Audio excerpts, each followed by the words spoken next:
BigCountryPreps.com. I'm Evan Wren, and this is the Capital Farm Credit Wednesday night podcast, our weekly look at the area athletic scene, what happened last week, and what's going on this week. I'm here with my partner, Dan Youngblood, via Zoom. And tonight, Dan, we've got a special guest, early head football coach, Daniel Price. Yeah, and this one's going to be fun. Early's one of those teams that I've been really high on since we did our football preview. You kind of know how this goes. When you talk to coaches, you can kind of tell when they've got an idea of how good they can be. You can kind of tell when they think that they've got a team that's ready to take a big step forward. And that was the feeling I got talking to Coach Price when we were putting together that preview. And so far it's played out. They're off to a 2-0 start, playing really, really well, playing great offensive football, which is a big improvement over last year, which they were pretty good defensively last year. But so yeah, I'm excited to talk to Coach Price and just to kind of get his take on what's been behind all of this early success. Because I think this team has a chance to really do some special things if they can stay healthy and stay on track. So it's going to be fun talking to him and see what he thinks about this bunch. They opened with a big win over Bangs, but Bangs is young. So we were waiting to see how they were going to handle this team from Toller, which is, a lot better than they were last year on the road. And to rout Toller the way they did last week is, in my opinion, telling. That was telling. I agree, because that Toller team, the thing about them is they were coming off the big win against a really young Post team. But the thing about that Toller team was that they brought back almost everybody from last year's team. So they were also another team that was expecting to take a big step forward. So this was not a slouch they were playing last week, a very experienced bunch, and early, took it to them. So I think it was a telling win for them. And I think it kind of shows you the improvement that they're making. And they're going to have some tough games coming up. Obviously, when you share a district with Jim Ned, you're going to be tested soon enough.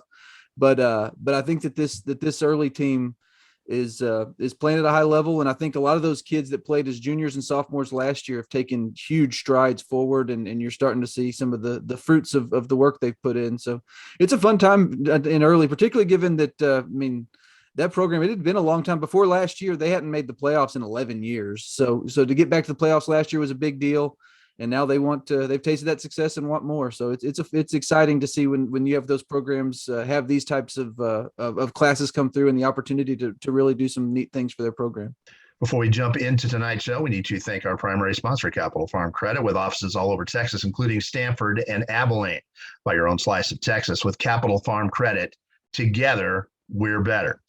And with that, before we have Coach Price on, we want to take a look at some of the ball games we had last week, and we'll begin on the local front. Man, couple of teams, Cooper and Wiley, took a big step forward after what we saw in week one, where they didn't play particularly well. Yeah, and there's a reason cliches are cliches, because there's a little bit of truth to them, obviously. You always hear people talk about that the biggest jump you're going to make in any season is from game 1 to game 2, and that was certainly true of both the Cooper Cougars and the Wiley Bulldogs. 2 picks that I got very, very wrong, but Cooper's was particularly impressive because they fell behind 14-0, and that's 5 quarters without scoring. And you can kind of see some frustration set in, those sorts of things, but they just kind of put their foot in the ground and turned things around, finish the game with 31 unanswered points to beat Abilene High 31-14. Really impressive showing. And I think one of the things that was neat for me to watch was a young quarterback, Chris Warren, a kid who had a really rough first game. That was his first varsity game ever. Those 2 interceptions, those are about 55 yards, just a tough game in general. And he bounces back, and he's the MVP of the Crosstown Showdown. Just plays great. Over 100 yards rushing, passes for over 170, really efficient. You can just kind of see that confidence grow, and that was really neat, I thought. So a big win for Cooper. And then in Wiley's case, they got the running game going and dominated the trenches against a Monterey team that's really big and physical. So a good win for them as well. Wiley coming through and winning that one. So I think that when you look at the local scene, I think that I'm sure fans of both of those teams, which play each other this week, which will be fun. You got Wiley and Cooper playing this week. I'm sure both fans of both those teams, I'm sure, are feeling better after this week than they were after their openers. And that just goes to show, in my opinion, that you can't ever read too much from a first game. I think the first games, a lot of weird things can happen. You got a lot of people kind of working out kinks on the fly. And if that ball gets rolling the wrong way and momentum gets against you, things can turn on you fast. But give these teams some time to develop and improve, and generally speaking, they will. And I think we're starting to see that process get kicked. We did see it get kickstarted last week with Cooper and Wiley, and Abilene High will try to do that this week. Well, you weren't the only one, to witness some interesting ball games last week. I saw a pretty good one on Friday. Great one. Yeah, but you had a double overtime game between Wall and Cisco, and Cisco coming out. Just talk a little about that game. That sounded like a really fun one to be at. Yeah, some people were surprised. I mean, I think a lot of people, because Wall was so young coming in, missing their entire defense because of graduation. I think a lot of people were expecting Cisco to have an easy time, and I really, I had Cisco winning the ball game, but I thought that it would be low scoring, that it would be tough. They won 27-21 in double overtime, which really, I mean, it was a tough physical defensive struggle throughout much of the game. But before we talk about Cisco, this Wall team is still dangerous. It's still a good football team. They run that option really well. They milk clock really well. They played well defensively against a Cisco team that we know is going to be able to put up a lot of points this year. There's this notion that the Wall is going to be, kicked to the curb this year. It's not going to happen. That's going to be a playoff football team. There's no question about it. And they still do what they do really well. They're just not as experienced as they normally are. They will make a few mistakes. Maybe, by season's end, when those juniors become seniors, you know how that works. Yeah. We could really see a dangerous team toward the end of the season. Yeah. And you said you're going to talk about Cisco. Cisco's a team that obviously expectations for them are sky high. And that was a big win for them. You're still going up a division to beat a team with a ton of tradition. So just what did you see from them? I think they're still, Cisco. They rushed for 343 yards. I would still like to see more of a downfield passing game, a little bit more from Cisco, not throwing for the sake of throwing it, but more efficient when they do throw it. They were only 5 of 12 for 25 yards that night. They're going to need to be a little bit more effective throwing the ball downfield. If they want to get to Arlington, they're going to need to be able to throw the ball downfield a little more consistently. On the topic of Cisco and their hopes of getting to Arlington, which I think we all think is a fair goal for them, they're going to have a roadblock in district. They've got a Coleman team that just beat Anson 33-6. That is playing extremely well on both sides of the football. I've kind of been high on them all year. When another one of those where you talk to Coach Elder during the preview, and he kind of gets you fired up about that team. So I've kind of thought that this team had a chance to be really good. I think they've even exceeded my expectations. Going on the road to beat Anson 33-6 is pretty darn impressive, and they're playing really well on both offense and defense. That's going to be a really fun team to follow the rest of the way too. The thing that's standing out more than anything for me about Coleman is the way they're playing defensively. They limited Anson to about 120 yards in total offense. And anytime you limit Anson to that few yards, you are playing some lights out defense, because Anson's one of these teams that can move the ball typically against just about anybody at the 2A level. You want to talk about things that are telling? That's telling. Them holding them to 120 yards. This is going to be this will be a tough team to score on. That'll be a fun one. I think the fun thing with that Coleman team is they have several of those guys back from last year that had them. They were a playoff team last year and they didn't get to go. So they had a lot of those guys back. But you're starting to see this sophomore class kind of infused in. And one of those, that Jaden Jackson at quarterback, is a player to watch. He is a really electric player, it sounds like. So it's going to be fun to see what he can do the rest of the year. But there were several of those teams that we talked about as maybe having the potential to take steps forward, and we saw that this week again with Roscoe's one. They're another one that I'll run a victory lap on Roscoe. I've been high on them. Yeah. A big win over Stanford this week. And it's Stanford, a road win at Stanford, and this is not a bad Stanford team. Granted, it's a Stanford team that's learning a new system and all that, but you go to Stanford and you beat them there. And you've been struggling all these last few years. That's significant. We're seeing a major step forward from Roscoe, and I'll say it right now. But before the season, I think both you and I had Rawls winning that district. I reserve the right to change my mind. I think Roscoe is the team to beat in that league now. Oh, I agree. The way they're looking. Well, yeah, I agree. You look at how they played against Hawley in week 1, where without some turnovers, that's a close game. That's a game into the fourth quarter. And then this week they go and really take it to Stanford. They got down early and really ended up getting up by 3 scores before the game was over. So this Roscoe team's got some weapons. And the thing that I think is neat is that they're building some confidence, which sometimes is tough when you've had a couple of tough years like they have. So that's going to be a fun story to follow too. And it's nice to see the Plowboys having success and Coach Jake Freeman leading it. All right, there's another ball club I'd like to bring up, and I hate to say I told you so, Actually, I enjoy saying I told you so. Do you really? Enjoy it. Gold 27, Cross Plains, nothing. And that's a good Cross Plains team. A lot of people saw we were saying that, Goldthwait was going to take a step forward this year. Well, they got blown out by Crawford in the first week, but that's a Crawford team that's ranked 5th in the state. All right. And they return home to face Cross Plains, beat them 27-zip.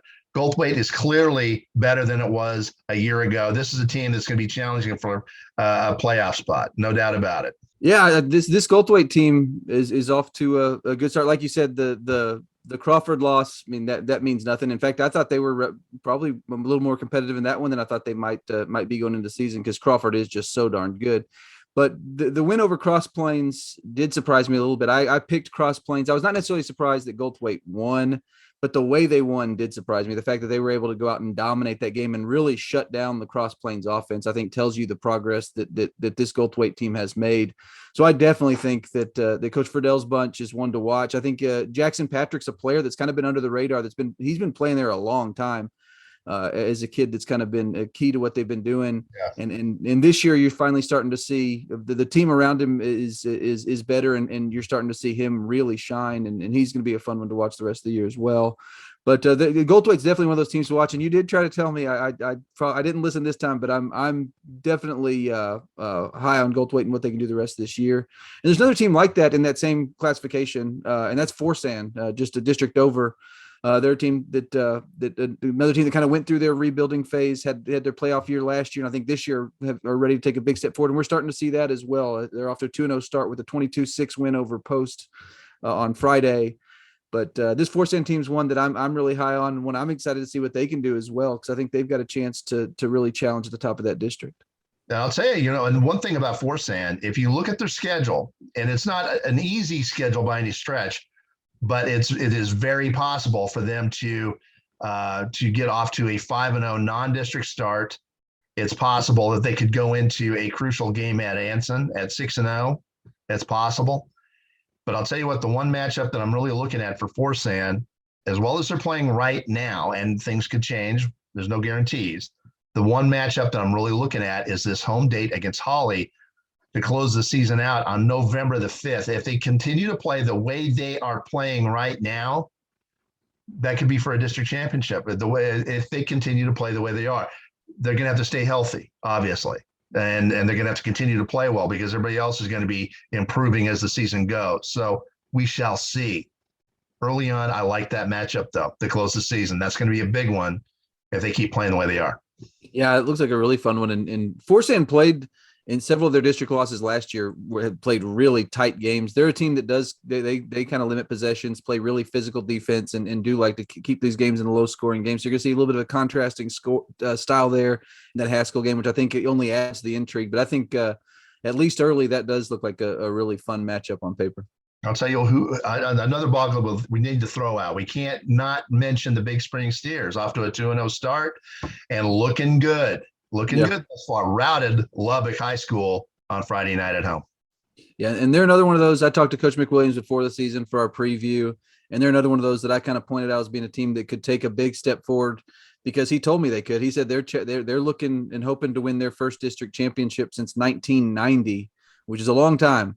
And honestly, if you look at the way that district's playing out right now, I think they've got a shot, because Andrews is not quite as strong as they've been in past years. In fact, Andrews is off to an 0-2 start. 0-2. Yeah. So I think that Big Spring right now, the way they're playing, the way Gabriel Baez is playing at quarterback, and with the weapons they have at that receiver position, they're putting up some pretty eye-popping offensive numbers, and defensively, they're making progress as well. So yeah, it's another one. It's fun to see these programs, and we're about to talk to Coach Price, who is coaching early, another one of those that has kind of struggled a while. It's fun to see those programs get this type of opportunity, because I think that they really appreciate when these things come, and it's fun to see them get to experience that success and see the confidence that comes from it. Because I think that early in Big Spring are kind of experiencing some similarities in that regard. I think both teams are just gaining confidence with every win, and you're starting to see they're starting to realize themselves, hey, we're a pretty good football team, and that part's fun, and it's going to be fun to see how far they can go.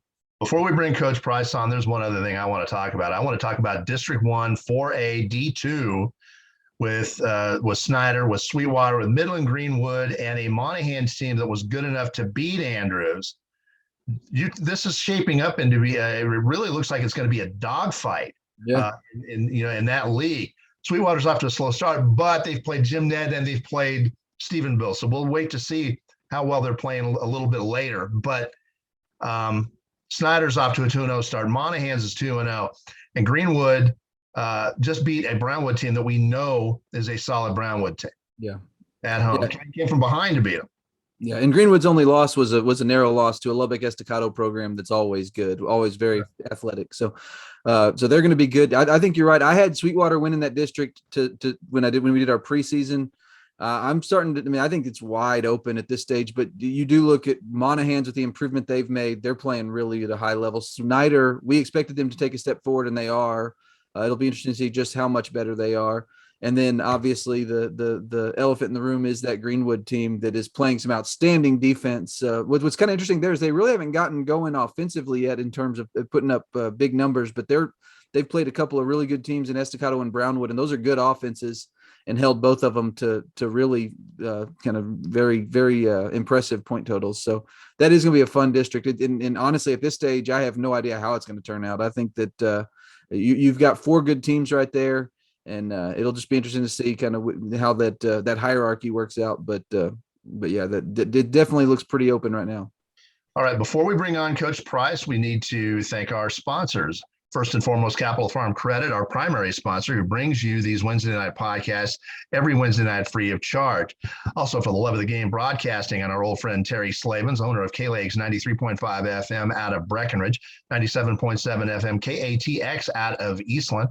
Classic Country, AM 1330 out of Graham, 94.7 FM KWKQ out of Graham, KROO 1430 AM out of Breck, and KWBY 98.5 FM out of Ranger. That is for the love of the game broadcasting. Also, Rob Durham, sales consultant up at Bayer Chevrolet Buick Cadillac in Breckenridge. If you're in the market for a used car or new car, give him a shout at 254-559-2266. That is Rob Durham, sales consultant up there at Bayer Chevrolet Buick Cadillac in Breckenridge. And finally, Phil Hill of the Abilene Realtors Group, big supporter of local athletics. If you're in the market, give him a shout at 325-669-5153 or visit his website at philhillproperties.com. And with that, Dan, it is just about time to bring on Coach Daniel Price of Early, who is off to a 2-0 start. It is nice to see the Longhorns playing well. They've gone through a long stretch. They finally made the playoffs last year, but it's been a good while since we've seen an Early team capable of maybe making a run, in postseason. Right now, they look like they might be capable of it. Yeah, for sure. I think the trajectory on that program is pointed upward, certainly. And I'm excited to talk to Coach Price about it. He's here with us now, so let's go ahead and get him on. And joining us now via Zoom, Early head football coach Daniel Price. Coach, thank you so much for joining us. Thank you for having me on.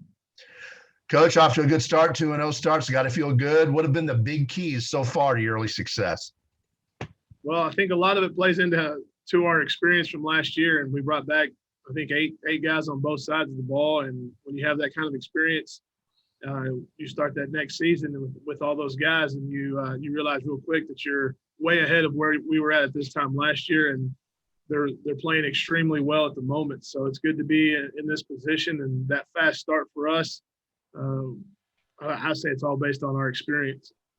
And I was actually going to have you kind of expand on that maturation process. I would think one of the fun parts of coaching is getting one of those groups where you get to watch them grow from stage to stage and kind of achieve that potential as they go.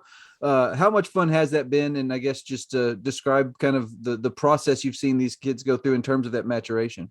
It's awesome because we had the COVID shutdown year, the spring I took over, so didn't get to really put my my handprint on the program until last fall. And we had 7-8 sophomores on the varsity team last year, probably 5 or 6 juniors on that group. No, closer to 10 on that group. So you get to see those guys grow up. We had a whole full year of school, got to see them in the weight room all spring, and getting to really watch them grasp defensive concepts, offensive concepts it's awesome. I mean, there's no other word to explain it because the things we're able to do now is you're coaching little bitty technique things and not trying to implement whole schemes. And I think that has been a big part of the success, and the kids buying into what we're trying to create, that family atmosphere here in Early. Coach, tell me about reaching the playoffs last year and finally breaking through and getting into postseason. How did that elevate the confidence and the excitement around your program? Well, we set out on that goal. We had the goal last year of getting to the playoffs and winning 2 of those district games to make it in. And, we put some pieces together, and the sophomores started to play well as we got in the district, and we leaned heavily on a very senior-led defensive line, and they did a really good job of leading us. And, we graduated a kid that's playing at Henderson State right now in Arkansas, Marcus Moreland, and having that kind of leadership and that ability, he really set a tone for us. And we get to the first round, and you meet up with Brock, which isn't good for anybody. Y'all know that. And the experience for those kids that are still in this locker room now has played out big for us. It's unbelievable, breaking through and achieving something that I knew we could do here, and finally getting there it's been a fun ride. And seeing the kids and how that spun off into a good basketball season, and then we had a really good baseball season, and seeing those same kids compete all year, having that early success in the year, I think has really changed our path, and hopefully we'll get to do it again this year. Coach, we saw the culture in Early starting to change a little bit under Coach Sanford before you. He got it going, and now you've taken over. What steps have you implemented to keep that going? There's obviously a higher level of confidence and a better attitude around that program now. It was a process under Coach Sanford. We're slowly seeing that, and then he decided he was going to step down, and then left me in charge of it. And when I take over, I'm all about the family and that atmosphere of creating that family atmosphere within the boys and the whole team, and seeing that they believe in each other. And when you start to believe in each other, you start to see those qualities of leadership come out within the locker room, and you start to see, it's more than just me and my stats or me and what I'm able to accomplish. It's about what we can accomplish together. And you start seeing that confidence come from guys that are really athletic to the guys that, they're right there on the bubble. That we need them to play well, and they rise, that level rises for them. And you start to see us put it together, and it's fun to watch. Coach Sanford did a really good job of bringing a staff together. And then once you put together a good staff and you start to fit new pieces in this year, it's the limit. Sky's the limit for us this year. And Coach, I can just tell from the conversations that we've had in the past during our football preview and those sorts of things, that you bring a lot of enthusiasm to what you do, a lot of confidence to what you do. And I think you kind of try to instill that in the kids too. And I think that's probably been a big, important part of what y'all have done in terms of getting the program turned around. I guess just talk a little about the enthusiasm you do bring, and just how has that kind of transferred over to the kids where they have kind of gained some confidence through kind of what you've brought there. I'm a high energy guy. I have a lot of excitement in me. Y'all have seen me on the sideline at some point, and I'm flying around, jumping around, beating on my chest and trying to give them some energy. I tell them every day, I said, we can feed off each other's energy. I'm going to bring it, and y'all are going to have to jump on board with it. And they run with it, and they know that we love them, and they know that we care about them at the end of the day. And because of that atmosphere, we're able to bleed that energy into them. And I've worked with some great guys that I've worked with over the years to get me to that point. But we always have that high energy atmosphere, and you bring coaches in with high energy, and we set a tempo, and we say, hey, you come join us, and they do. And it's been really good. Coach, I know you ran the basketball program, and you're an all-around athletic program guy. Tell us about the overall athletic program at Early. A number of the teams have taken steps forward. Baseball has, softball. We've seen success in track. Can you talk a little bit about the success with the overall program and how it helps football? I think it's a big deal here, having us all pulling in the same direction. And so my deal is I wanted us all to be successful. So I try to get out and get coaches with high energy and people who are going to buy in, and they're going to be able to create great relationships with the kids. And when you have those people leading those programs, you start to see the success. We've had some success here in volleyball. We've started to see it in basketball. We were able to make 2 playoff runs when I was the head coach. We missed it last year, but COVID, we had to play 4 games the last week of the season. So some of those things didn't go as well. But creating an atmosphere where everybody is part of it and everybody's rooting for everybody. Yesterday is a good example. We had a volleyball game here against Brady, and half the football team sitting in there cheering for our volleyball girls. So knowing that they're going to get that support across the board from both sides, I think really helps in building that success. And we're trying to elevate that the athletic program here. We want to be known for not just our academics, but our excellence in the athletic realm as well. In my view, you guys are a better ball club this year, and I don't think that the district overall. I think the district is overall kind of young, younger than it has, because your district has been brutal over the last few years, absolutely brutal. I don't think it's at that level this year. I think the district is younger, less experienced overall. You're bringing to the table, I think, a more experienced club, a better club. I think the door is open to challenge for a high playoff seed. And in the league you're in, with District 4 opposite you, with the Brox and and Pilot Point and that bunch, there's a value. There's a real value in your league in that high playoff seed.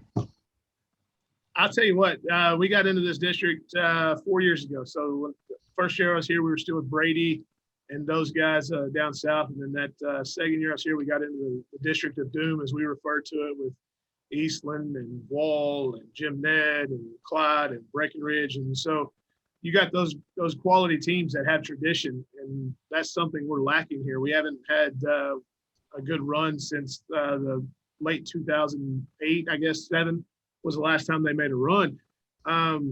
As far as this year, I think we're in a good spot. I really like where we're at, and it's going to be having some more success over the next 3 weeks, and then rolling to Jim Ned and getting out of there healthy and being competitive with them, because they're the cream of the crop right now. But after that, I think we're all in the same boat. We're all looking to one up each other in the district. And I think it's going to be a lot of fun. And I believe we have a chance to be second. I just don't know, week in and week out. I mean, you were at the game the other night with Wall, right? Yes. That one was a double overtime. I mean, that's going to be a good one at the end of the year. And, Clyde's rebuilding, but they're always big and physical. And I know Breckenridge has started to turn the page a little bit too. They scored a lot of points those first 2 weeks. So you're looking at a district that's got a lot of tradition, and we're trying to break into that. That being said, I'm really excited for our club, and I know where we're at, and we're going to make a push, and hopefully we can climb out of 4th and give ourselves a chance to get past someone other than Brock. But even if you get 3rd, you're still looking at a really good number 2 coming out of that district. So 2nd or challenging Jim Ned for 1st would be a great spot for us to be in. And that kind of leads me to the next question. You kind of touched on it, but obviously you're with these guys every day. You've seen the growth process, know where they're at. Just what do you see as being the potential of this team? How good can this team be? I really think we're going to push Jim Ned a little bit. I hope we do. I think we have the capability. I think our offense has matured quite a bit from last year. I think that was the big missing element last year we played them. It was 19-0 here at halftime against Jim Ned. We challenged them for a half. I don't know if we're there to beat them right now if we were to play them next week, but hopefully in 4 weeks from now, we'll be in a position to challenge them a little bit more. I like where we're going. I think we can be a 2-3 round deep playoff run, and then when you get into the playoffs, it's a whole new ball game. It's a one and done, and ball bounce is crazy, and you find yourself in a position to win a game that you're not supposed to, or one that everybody thinks you're not going to. And having that experience, and I mean, we're still relatively young now, and having that experience for those guys, I think we could make a little run, and I hope we do. It's really fun right now to be an early Longhorn. And you kind of lead me into this one as well. I was going to ask you about the development of that offense. I mean, that's a group that you had a lot of young guys kind of thrown into the fire last year, Jackson included, and you saw them kind of grow as the season went on last year. And now you're seeing really the fruits of those labors. These guys are really playing at a high level. Just what have you seen just in terms of development of those guys, and particularly with Jackson, just the improvement he's made? He's been awesome. It's fun being a coach's kid because he's around the game and has been his whole life. He's been on the sideline with us. He's seen a lot of good quarterbacks and how they approach the game over the years. And then watching him really mature last year, I think his best game was the Brock game. I know that's hard to say in a 42-7 loss, but I think you got to see him grow up quite a bit, and he's really he's really worked hard this summer to put himself in a position where he's at right now and starting the season like he has. And we've tweaked the offense quite a bit. We went from a lot of I formation to a little more spread, and we're letting him have a little more control over it and distribute the ball. And then those receivers that we had coming back, they've been unbelievable. 85% last week. He was 60% last Friday night. So having them throw and catch the ball, and then when you have Trey Beam in the backfield, he's special.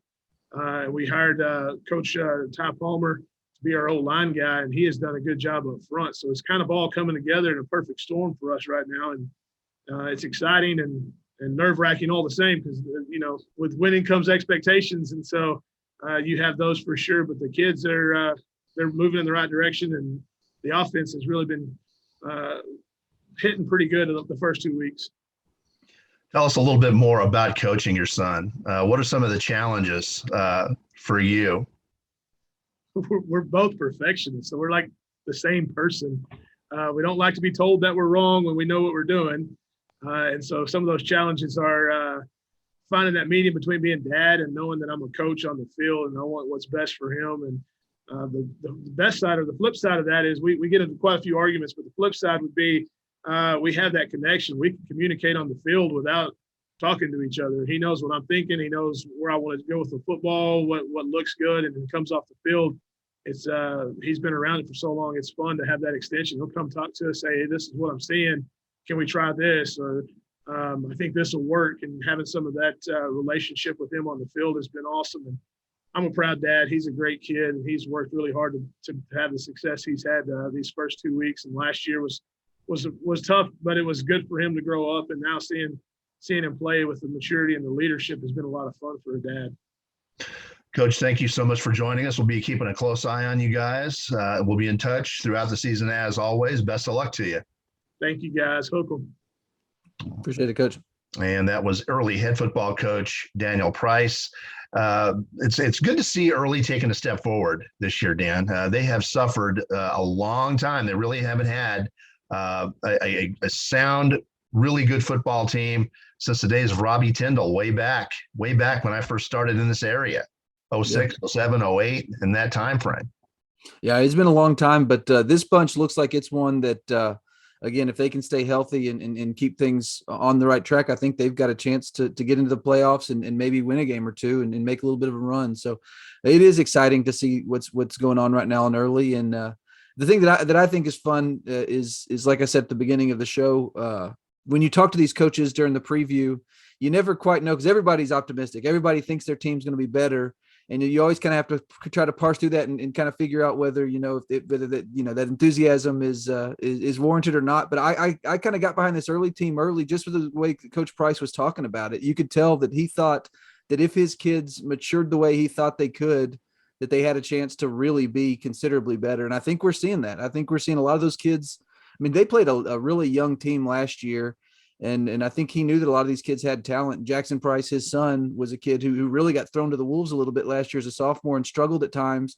And he's taken a massive step forward. He's been great so far this year. And then Trey Beam's a kid that really talented running back who now has an opportunity to be that featured guy, and he's taking advantage of it. So it's cool to watch, and it's obviously fun to talk to Coach Price about this team because I think you can see kind of the enthusiasm come out in him when he talks about it. I think this is kind of, I think, what you want to coach for when you get to watch these kids grow and mature and you get to see them achieve and reach their potential. I think that's the really the reward in coaching. I think that Coach Price is seeing that right now.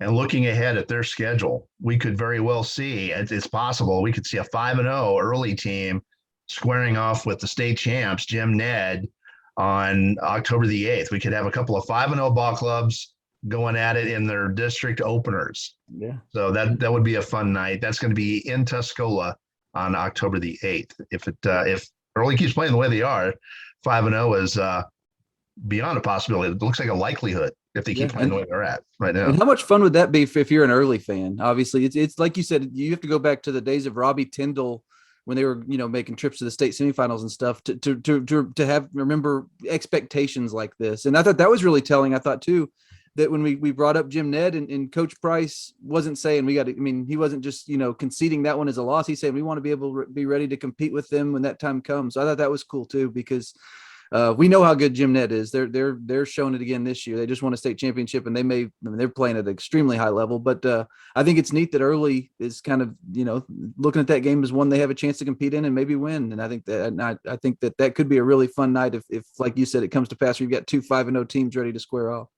And with that, it's just about time to close the books on the Capital Farm Credit Wednesday night podcast. But before we do that, we want to remind you that we have 3 separate subscription packages here at BigCountryPreps.com. We've got a monthly for $5 a month. We've got a semi-annual 6-month subscription where we knock that price down to $4 a month. And then we've got an annual 12-month subscription where you knock the price down to $36. That's $3 a month for a full year of Big Country High School athletic coverage. And also, if you've scrolled to the site lately, you've likely noticed that our photo galleries have changed just a little bit, but we are still offering photos for sale. In fact, we have added prints and keepsakes in addition to the digital downloads we've always offered.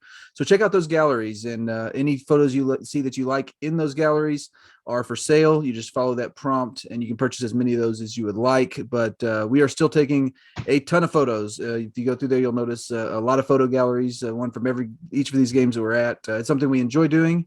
It's something we're very proud of here at BigCountryPreps.com. All Big Country, all high school, all the time. Welcome home.